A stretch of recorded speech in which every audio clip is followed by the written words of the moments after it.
let's say AAS. Ano? Tingnan natin. So, ibig sabihin guys, this is angle.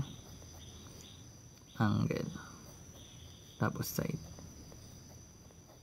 So, let's say meron tayong angle A. Pag malaking letter guys, angle yan. Kapag maliit na letter, side yan. So, meron tayong 40 degrees for example. Then, yung B natin, that is 60 degrees. Then, meron tayong A or side na 8.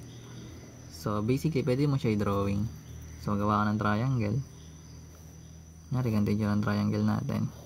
Yan. Kung ito yung A natin, ito yung B, tsaka ito yung C. So, bali yung angle ng A natin is 40. 40 daw to. Degrees. Then, yung B natin, that is 60. Then, yung A natin, guys, opposite lang doon. So, ito yung magiging A natin, which is 8. So, basically, pag nag-cross-cross yan, pinapahanap, find the remaining side B. Ito yung pinapahanap. So, cross mo lang yan. So, bali, magkakaroon ka ng formula, di ba?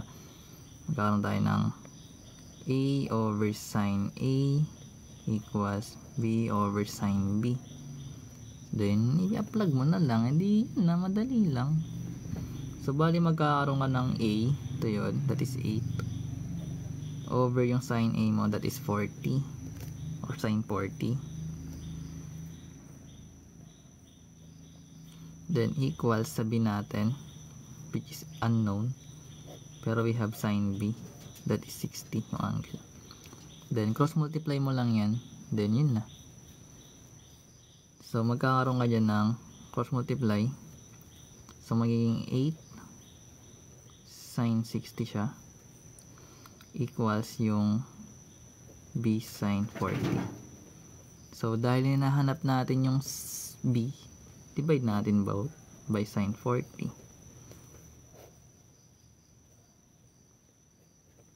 So, ma-eliminate na tong sin 40. Makuha natin yung B, which is 8 sin 60 over sin 40. So, pwede kang gumamit ng calculator para sa ganito. Kasi hindi mo naman ito kaya i-mental eh. Dalo hindi naman ito mga angle na perfect. Itong 60 pwede. Pero yung 40 hindi naman eh. Buti yung 45. So balit yung magiging sagot mo. Para dyan. Sa number 1. Gets? Naintindihan nyo? Kapag wala mati cosine time. Kapag may nabangga. Grabe naman babanggain mo. Ano mong banggain? So number 2 tayo.